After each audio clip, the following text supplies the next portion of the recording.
From the moment we're born, we play. At first, everything is interesting. There's no sight, sound, or smell that fails to pique our curiosity. But the world was not always so safe.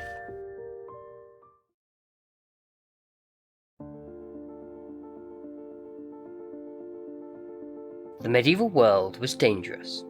Unwary children could drown, be attacked by wild animals, or, in the absence of adult supervision, be burned alive in their homes. More children died whilst playing than doing anything else. Before the age of 4, children were often left alone for long periods of time, whilst adults worked the fields or attended church. Children older than 4 tended to get more supervision, as their mobility allowed them to be around adults more often. But it could also get them into trouble, especially around water.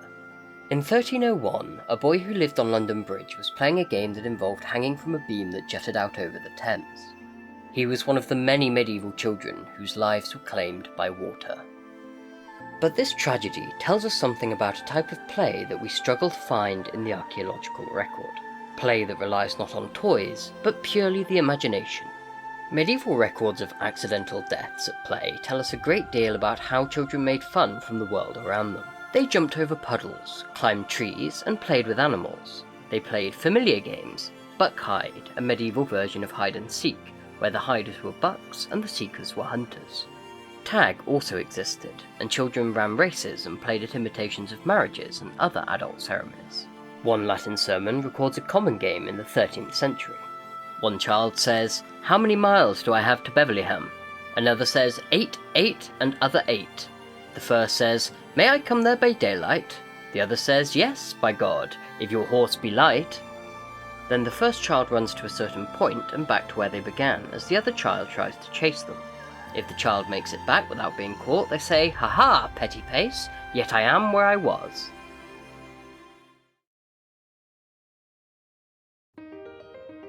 Our first toys are simple things, and medieval children were no different.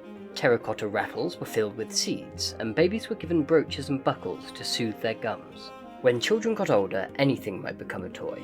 A stick could easily be a hobby horse or a lance. In Handy Dandy, one child would hide a stone, cherry pit, or hazelnut in one hand, and another would have to guess which it was hidden in. Cobnut involved throwing a hazelnut at a pile of nuts, with each player taking the nuts they scattered away from the pile after each throw.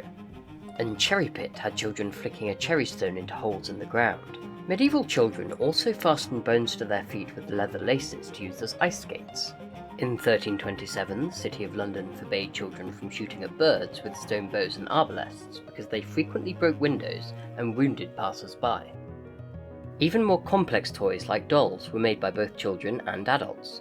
They could be made of wax, cloth, or wood, and just like today, medieval children grew attached to their toys. One 2-year-old was even found buried with their wax doll. Likewise, toy horses and knights were popular. Some of the highest quality toy horses came from Germany, and were made in moulds with holes in the bottom or side to allow for them to be carried on a stick. Spinning tops are known to have been used since classical times, and the medieval era was no exception. Usually made from wood, children whipped them to keep them spinning, and it should come as no surprise that those whips often ended up becoming weapons. Sports were popular. Medieval versions of football, hockey, and croquet were played. Fishing and archery were also common, and cattle bones were drilled into and filled with a lead spike for the playing of skittles. Children also entertained each other with music.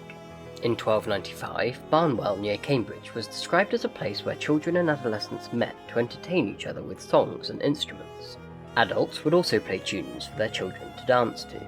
Miniature jugs, ewers, plates, and other household objects were made for children to play at making meals and housekeeping.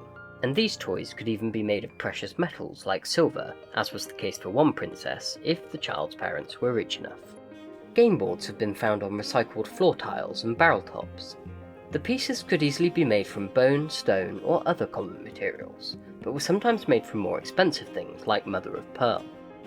Common medieval board games included the most popular Nine Men's Morris, but also trick-track and chess. Rarer board games included astronomical tables, which was played with medieval dice like this set of 15th century dice, which were loaded with mercury to help their owner cheat. One might assume these were solely adult games, but multiple sources record children playing them as well as adults. Henry VIII even won 6 shillings 8 from his father whilst playing these games when he was only 7 years old. As should by now be obvious, medieval children had a vast number of ways to enjoy themselves, but they were often limited by the calendar, which controlled not just the life of the medieval adult, but the calendar of children's games as well. Medieval children, just like adults, could not ignore the changing seasons, and some of the details of this were captured in an early 16th century poem. Look in the streets, behold the little boys, how in fruit season for joy they sing and hop. In Lent is each one full busy with his top, and now in winter, for all the grievous cold, all rent and ragged, a man may them behold. They have great pleasure, supposing well to dine, when men be busied in killing of fat swine. They get the bladder, and blow it great and thin, with many beans or peasen put within. It rattleth, soundeth, and shineth clean and fair, when it is thrown and cast up in the air. Each one contendeth, and hath a great delight, with foot and with hand, the bladder for to smite. The poem gives us an idea of the relation between the seasons and children's games, but there is more to be known. Shrove Tuesday, the first day before Lent, was noted for cockfighting from at least the 12th century, and it continued throughout the medieval era. It wasn't until 1518 that the first recorded ban on cockfighting occurred, but even then such bans didn't become common until centuries later. Ball games were also popular on this day. Summer was the season of harvest and fruit picking, and children took fruit both to help adults and for their own enjoyment. Late in summer, children would gather nuts and burn beans and peas in their stalks, eating them half burned. Winter saw the killing of animals for winter food, and as mentioned in the poem, the slaughter of pigs provided pigs' bladders, which were made into balls for the purpose of football. It was in this season that children would dress up, singing songs and asking for money or food. The availability of snow would also result in snowball fights. Let's end on the words of a 14th century poet, who writes of a pilgrim that encounters a winged girl in his travels.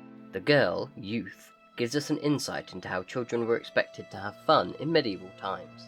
I am Youth, the nimble one, the dancer and runner, the grasshopper, the jumper, who thinks all danger not worth a glove. I come, I go, I jump and fly, I leap, I dance the carol, I trip and run, I dance and caper, and I go to the revels. I wrestle and I leap ditches with my feet together, and I throw stones the farthest. I never hesitated to cross over a wall or a hedge. If I wanted to have my neighbour's apples, I jumped straight into his garden and climbed quickly and nimbly up into the apple tree. My feet do not have down and feathers for nothing. My feet carry me where I want, for they are wings, as you can see with your own eyes. I need a ball to play with and a staff with a crook to hit it. I need no other crosier at all. If I had one, it would be folly, for my feet could not and would not keep from flying off. I have still not had my fill of playing bowls, ninepins and billiards, and of playing merrills, of listening to songs and instruments, and looking for entertainment. Night and day I take more joy and pleasure in my ball than in what my father says to me, or what my mother teaches me. I roll it around in my hand and play with it. This is what I study. I care for nothing but playing and finding amusements. Thank you for watching this video. Don't forget to like and subscribe, and if you want to see videos earlier and have a say in what they'll be on, consider supporting me on Patreon, which also comes with access to our community Discord server. I look forward to seeing you soon,